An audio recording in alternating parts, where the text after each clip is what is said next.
Bonjour, my petite chifleur, Amber here. And if you're anything like me, you have a never-ending TBR, especially if you set a new TBR for each year. And there are unfortunately always those books collecting dust, literally or figuratively, if you physically have your TBR on a shelf or a cart or whatever, or just up here or written down, that don't make the cut, fall to the wayside, and just kind of keep rolling over to the next year's TBR. I've started calling them TBR repeat offenders. I've even made where's my card? I've even made an entire TBR specifically for these books, or at least a batch of them, turning them into a bit of a challenge for myself, which is why I'm here. I wanted to sit down and share my TBR repeat offenders. One, for accountability. This is out here. This is out here, there, whatever. This is out there now, so I have to read these books, right? And two, as a sort of intro to however it is that I'm going to work through this challenge. So let's talk about my first 12 TBR repeat offenders. I'm gonna put this away so I don't lose it. First and foremost, I'm gonna put them all over here. We have Chain Gang All-Stars.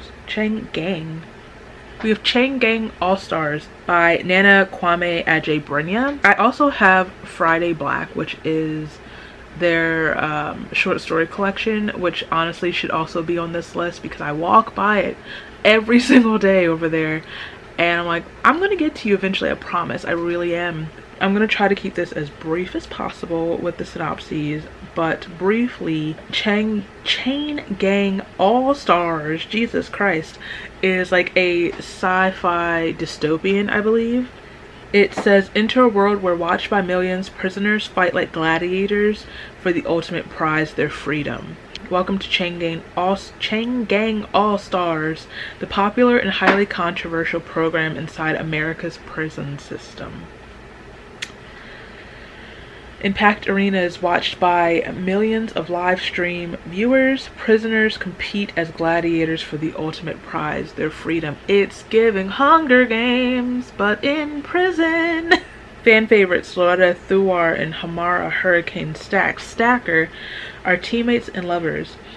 Thurwar is nearing the end of her time on the circuit, free in just a few matches, a fact she carries as heavily as her lethal hammer. As she prepares for her final encounters, as protesters gather at the gates, and as the program's corporate owners stack the odds against her, will the price be simply too high? This came out in 2023. This has been on my TBR since 2023.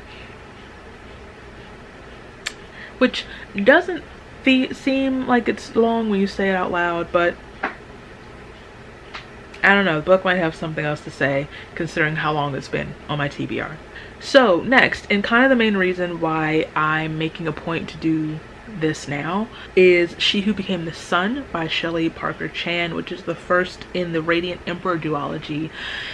And I am making a point to film this video now because it's June 14th right now, and I have She Who Became the Sun as a possibility still on my TBR for the month, as like my last book after I check off my top priority reads for the month. So in case I actually get to it now or still in the very near future, I wanted to have this list out the way, one, so that we can celebrate when I check it off the TBR itself.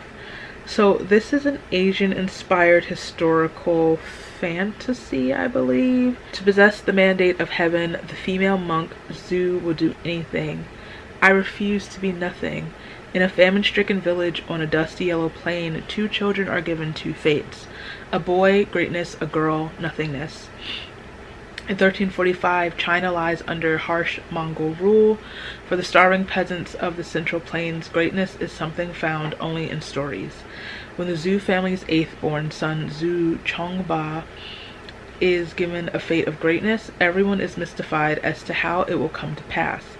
The fate of nothingness received by the family's clever and capable second daughter, on the other hand, is only as expected. When a bandit attack orphans the two children, Okay, let's try that one more time. When a bandit attack orphans the two children, though, it's Zhu Chongba who succumbs to despair and dies. Desperate to escape her own fated death, the girl uses her brother's identity to enter a monastery as a young male novice. There, propelled by her burning desire to survive, Zhu learns she is capable of doing whatever it takes, no matter how callous, to stay hidden from her fate. After her sanctuary is destroyed for supporting the rebellion against Mongol rule, Zhu takes the chance to claim another future, her brother's abandoned greatness. Fantastic.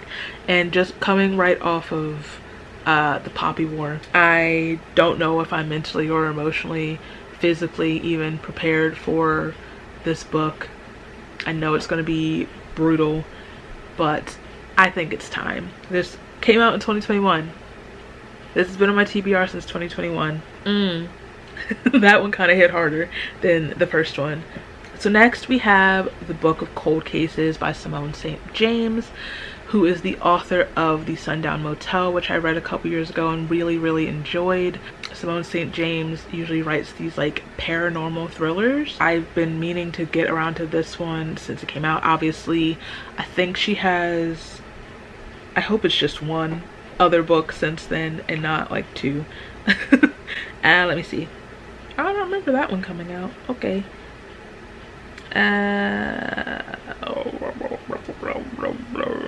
I know Box Full of Darkness I think came out in 2025, or is that coming out this year? That one comes out this year. Doesn't matter. Anyway, so The Book of Cold Cases, usually they take place in multiple time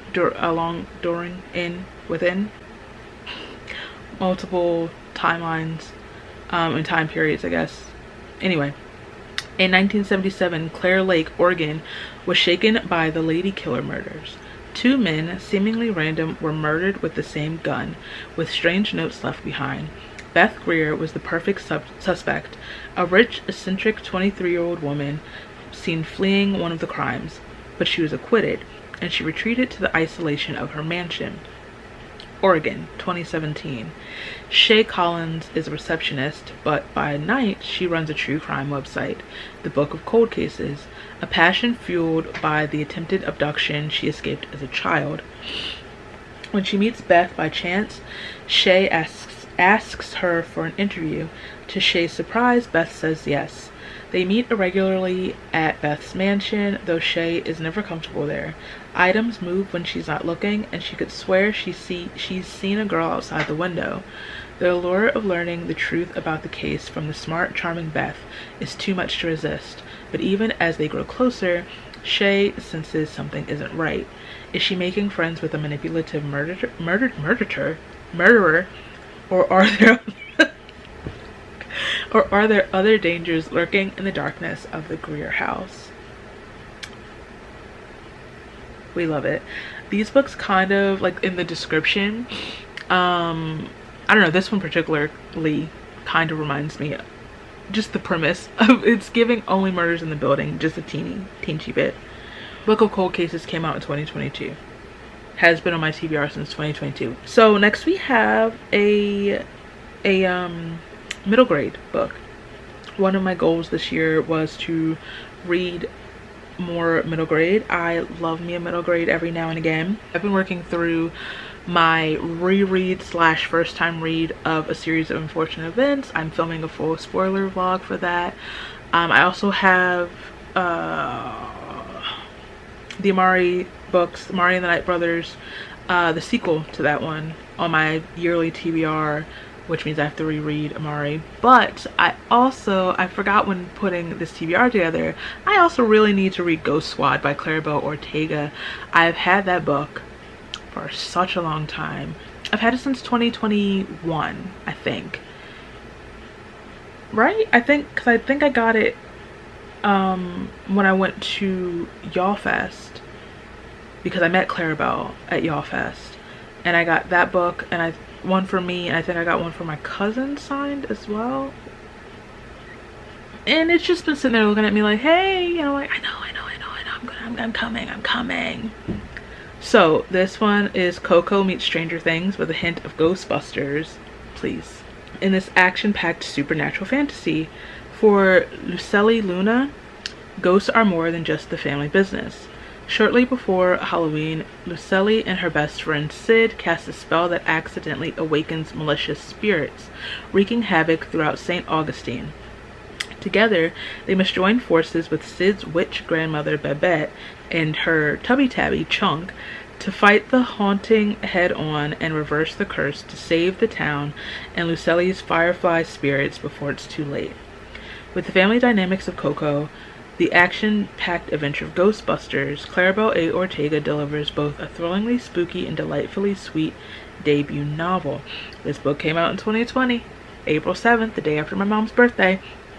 It's been on my TBR since 2020, and I need to read this book because I want to read this book before I read Claribel's next, what's it called? Middle grade series, and that's Witchlings, I believe. Yeah, the Witchlings books. I think there's 4 of them. You see my dilemma, right? So next we have, I know this book is tired of me talking about it. I know this book is tired of me speaking its name. In fact, it's literally sitting next to me in my like writing office, I call it, because I put it over there when I did start reading it and then put it down saying I was going to come back around to it. If you follow me on Goodreads or Storygraph, I almost said Substack, also follow me on Substack, you'll see it in my currently reading. I haven't touched it in years, and it's The Diabolic by S.J. Kincaid, the first of the Diabolic series. I don't know how many books is in the series, and this is a YA science sci-fi fantasy. It's like set in space. Red Queen meets the Hunger Games in this that's bold, in this epic novel about what happens when a senator's daughter is summoned to the galactic court as a hostage, but she's really the galaxy's most dangerous weapon in disguise.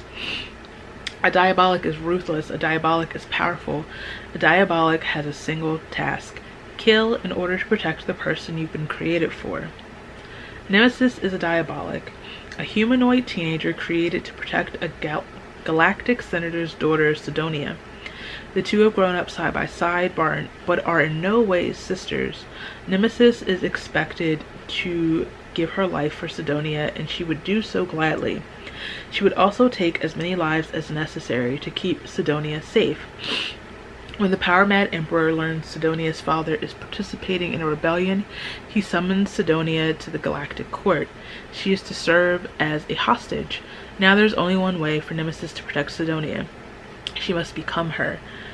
Nemesis travels to the court disguised as Sidonia, a killing machine masquerading in a world of corrupt politicians and two-faced senators' children, in a nest of vipers with threats on every side, but Nemesis must keep her true abilities a secret or risk everything. As the Empire begins to fracture and rebellions loom closer, Nemesis learns there is something more to her than just deadly force. She finds a humanity truer than what she encounters from most humans. Amidst all the danger, action, and intrigue, her humanity just might be the thing that saves her in the Empire. I did not get very far into this book. I think I got to the part just after Nemesis gets to the court, I guess. This book came out in 2016. I don't think it's been on my TBR that long since 2016. Maybe it has, honestly. I don't know. I've been doing mostly bookish content since like 2017, 2018, maybe. So maybe it's like 2018, 2019. Yikes. Okay. Okay, so then we have The Bones of Ruin by Sarah Rockley. This series, I don't hear anyone talking about this series, but I've always been so intrigued by it. It's the first of I don't know how many books is in this series either. I do have the first book. In fact, I have a lot of these books. I do have the first book. It was a gift from one of my friends, which is another reason why I really want to read it. I want to at least make a point to read books that were gifted to me. This one, I believe it follows an African tightrope walker in Britain. right? And like I think it's like in the Victorian era or something. Let me see what this says. Right, yeah. As an African tightrope dancer in Victorian London, Iris is used to being strange. She is certainly a strange sight for leering British audiences always eager for the spectacle of colonial curiosity. But Iris also has a secret that even strange doesn't capture. She cannot die. Don't remember that at all. I don't really remember what this book is about, truthfully, except for that first bit.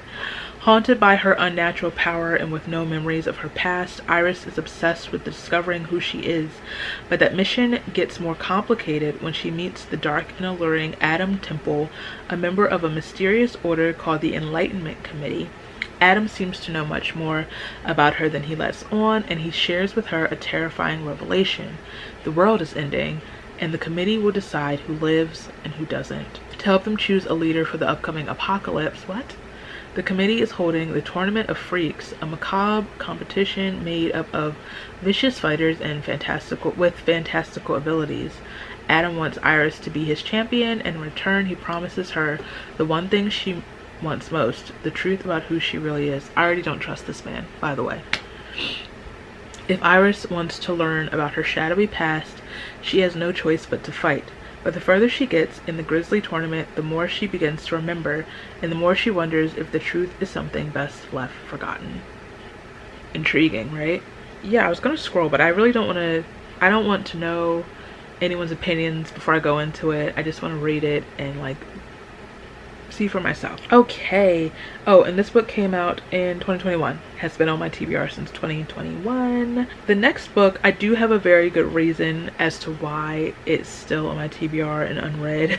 And it's Babel by R.F. Kuang, or Babel, however you want to pronounce it. I have been putting this book off because I wanted to finish the Poppy War trilogy before going into another R.F. Kuang book. I have since finished I recently finished the Poppy War trilogy. There is a vlog if you want to watch it, if you don't mind spoilers. So another reason is that I don't own the book yet. I actually have like I think it's like Fairy Loot edition of the book, but that's not the one I would read.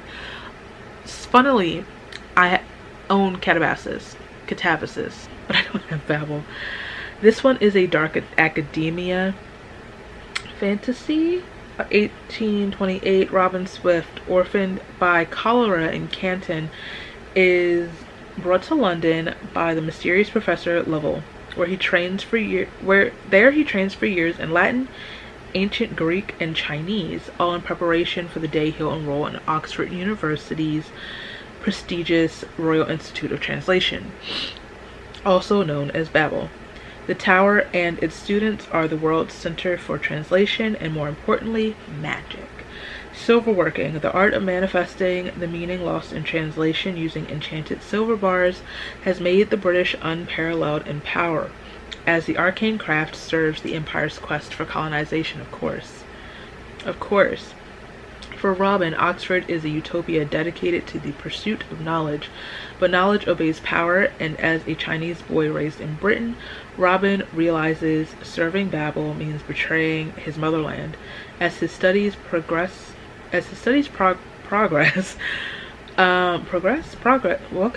Robin finds himself caught between Babel and the shadowy Hermes Society, an organization dedicated to stopping imperial expansion. When Britain pursues an unjust war with China over silver and opium, Robin must decide. Can powerful institutions be changed from within, or does revolution always require violence? And this is a very polarizing book within the book community. You either love it or hate it. People have a lot of thoughts. I think that's a general rule or consensus for R.F. Kuang books and R.F. Kuang in general. They're always very polarizing, very, very loud thoughts, including this upcoming book that's not even out yet. A lot of people have a lot of thoughts because of some things that are included. I am reserving judgment until reading the book because I feel like, based on the stories that R.F. Kuang tells, there's a reason. So this book came out in 2022. and I've done 2 Dark Academia reading vlogs, and I've wanted to read this in both of them, but of course, like I said, I wanted to finish the Poppy War books first, so maybe it's time for Dark Academia part 3. Okay, so next we have a pretty beloved book as far as I know in the book community, and one that has truly been rolling over on this TBR for so very long, and it kind of irritates me that I haven't read this book or the other one. They're not a series, they're not like a duology, but they're just kind of almost like just partnered. And I'm talking about Uprooted by Naomi Novik, as well as Spinning Silver by Naomi Novik. So I've only put Uprooted on the list, but they're both, it's implied that I'm talking about both of them. I believe this one, it's like a fairy tale-esque, like magic book. I think it's inspired by Slavic folklore, I believe. One of them, I think, is like a Rumpelstiltskin type, I won't say retelling, but like inspired deal. It says, Agnieszka loves her valley home, her quiet village, the forests, and the bright shining river, but the corrupted wood stands on the border, full of malevolent power, and its shadow lies over her life. Full of malevolent power, and its shadow lies over her life. Her people rely on the cold, driven wizard, known only as the dragon, to keep its powers at bay, but he demands a terrible price for his help. One young woman handed over to serve him for 10 years, a fate almost as terrible as falling to the wood. The next choosing is fast approaching, and Agnieszka is afraid. She knows, everyone knows, that the dragon will take Kasia, beautiful, graceful, brave Kasia, all the things Agnieszka isn't, and her dearest friend in the world, and there's no way to save her. But Agnieszka fears the wrong things, for when the dragon comes, it is not Kasia he will choose. And this one kind of, I know, what is that book called? The one about the wolf, and For the Wolf by, is that the one by Hannah Whitten?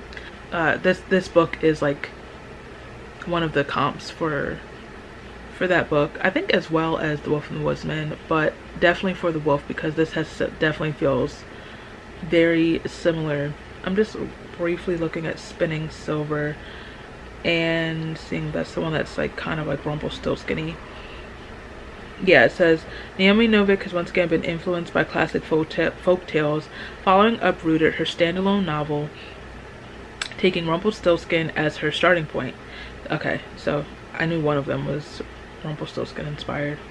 And as a Once Upon a Time girly, I am more invested in Rumpelstiltskin stories than I used to be as growing up.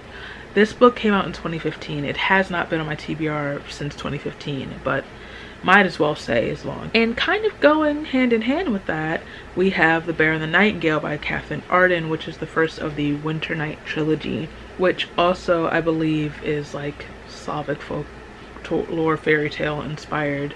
It says, at the edge of the Russian wilderness, winter lasts most of the year, and the snowdrifts grow taller than houses, but what does that say? Vasilisa doesn't mind.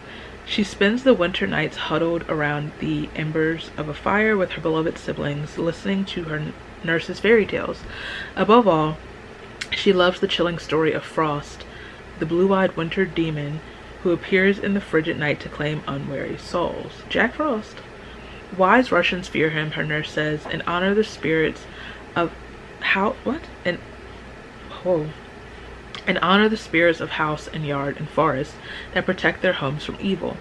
As Vasilisa's mother dies, I can't read, I'm so sorry. After Vasilisa's mother dies, her father goes to Moscow to bring home a new wife. Fiercely devout, city-bred Vasilisa's new stepmother forbids her family from honoring the household spirits. The family acquiesces, but Vasilisa is frightened, sensing that more hinges upon their rituals than anyone knows. And indeed, crops begin to fail, evil creatures of the forest creep nearer, and misfortune stalks the village. All the while, Vasilisa's stepmother grows even harsher in her determination to groom her rebellious stepdaughter for either marriage or confinement in a convent girl. As danger circles, Vasilisa must defy even the people she loves and call on dangerous gifts she has long concealed. Come on, Elsa. This in order to protect her family from a threat that seems to have stepped from her nurse's most frightening tales. I wish I could read. The Bear and the Nightingale is a magical debut novel from a gifted and gorgeous voice. It spins an irresistible spell, and it announces the arrival of a singular talent. And I know this is one of my friend's favorite series. This came out in 2017. Has been on my TBR maybe 2018, maybe 2019. Right, next we have, this one's more recent, but when I was putting this list together, I had just kept seeing people like reference it or talk about it, or it just kept popping up. So I'm like, you know what? This has rolled over. This is rolling over. Maybe this is the first rollover, but still. And it's Watermoon by Samantha Soto Yambao. And this is it's like a fantasy, and I think there's like magical realism involved. Would you rewrite your destiny if it meant losing part of your past? That sounds like brave. On a back street in Tokyo lies a pawn shop, but not everyone can find it. Most will see only a cozy ramen restaurant, and just the chosen ones, the ones who are lost, will find a place to pawn their life choices and deepest regrets. Hana Ishikawa wakes on her first morning as the pawn shop's new owner to find it ransacked, the shop's most precious acquisition stolen, and her father missing. And then into the shop stumbles a charming stranger, quite unlike other customers, for he offers help instead of seeking it. Together they must journey through a mystical world to find Hana's father and the stolen choice through rain puddles, hitching rides on paper cranes, across the bridge between midnight and morning, and through a night market in the clouds. But as they get closer to the truth, Hana must reveal a secret of her own and risk making a choice she will never be able to take back.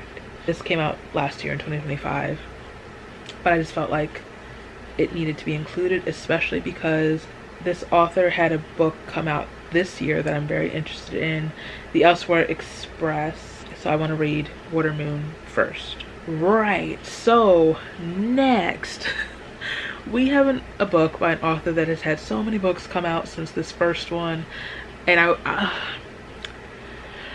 next is The Nature of Witches by Rachel Griffin, another book that has been sitting on my shelf over there and just staring at me like,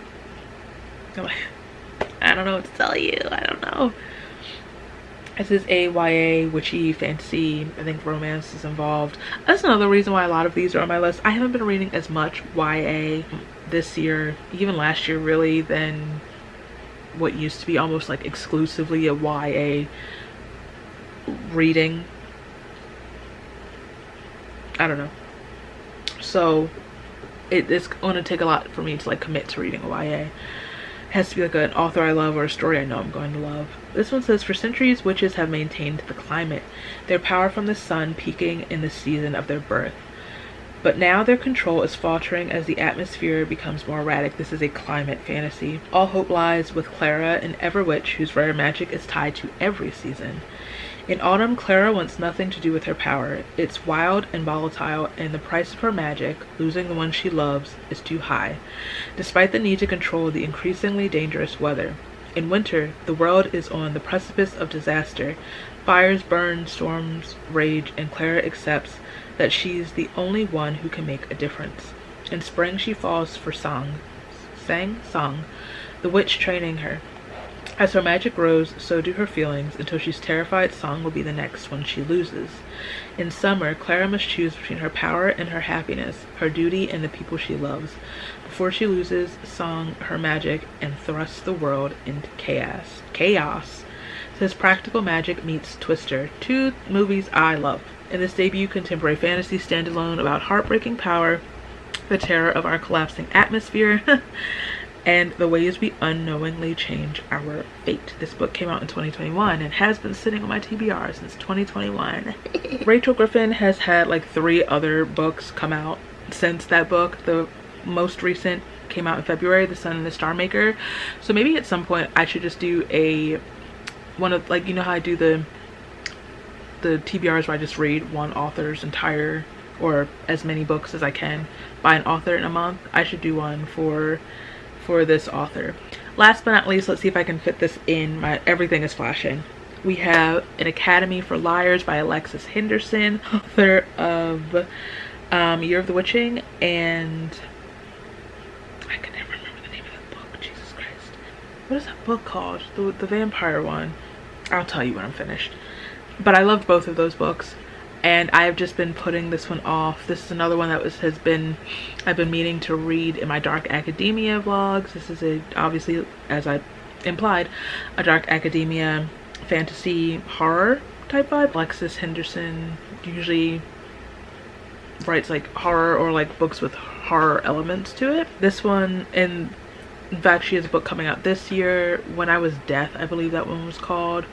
And so like a group of girls to like make a pact with death or something like that, or have to do the bidding of death. House of Hunger is the name of the other book, by the way, the vampire one. Academy for Liars. Lennon Carter's life is falling apart. Then she gets a mysterious phone call inviting her to take the entrance exam for Drayton College, a school of magic hidden in a secret pocket of Savannah.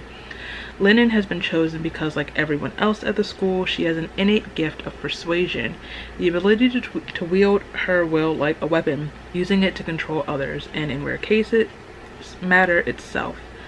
After passing the test, Lennon begins to learn how to master her devastating and unsettling power, but despite persuasion's heavy toll on her body and mind, she is wholly captivated by her studies, by Drayton's lush, moss-draped campus, and by her brilliant classmates. But even more captivating is her charismatic advisor, Dante, who both intimidates and enthralls her. As Lennon continues in her studies, her control grows and she starts to uncover more about the secret world she has entered into, including her disquieting history of Drayton College and the way her mentor's tragic and violent past intertwines with it. She is increasingly disturbed by what she learns, for it seems that the ultimate test is to embrace absolute power without succumbing to corruption, and it's a test she's terrified she's going to fail. Certain elements of this feel like a mix of, like, of course it died when I was just in the final things I was saying, a mix of Legendborn and Immortal Dark, so therefore I need to read it, right? Which, once again, I guess I'm gonna need to do Dark Academia Part 3. That might have to wait till 2027 though, because I have a lot of things lined up for the rest of 2026. Books, man, right? Too many, not enough time. So that is those are my first 12 TBR repeat offenders. Part 2, I'm gonna need to add Enchante by Gita Trellis. Telling myself, future self now, write that down. How I'm going to pull this off, I'm not entirely sure. I don't know if I'm going to maybe dedicate a few vlogs, a few TBRs solely to maybe checking off 4 at a time. Maybe I'll just vlog as I fit them into my TBR, and at the end I'll just make a one big compilation vlog. I'll figure that out in the future. In the meantime, this is the beginning of that challenge. This is the beginning of working my way through some things that have been sitting way too long. I've been saying way too long that I'm going to get around to. We're in the era of getting around to things, you know? Anyway, thank you for going through this with me. Thank you for watching this video. If you like it, please give it a thumbs up. If you like me, feel free to subscribe. All my places are down below so you can follow me and I'll follow you back. And I will see you very soon.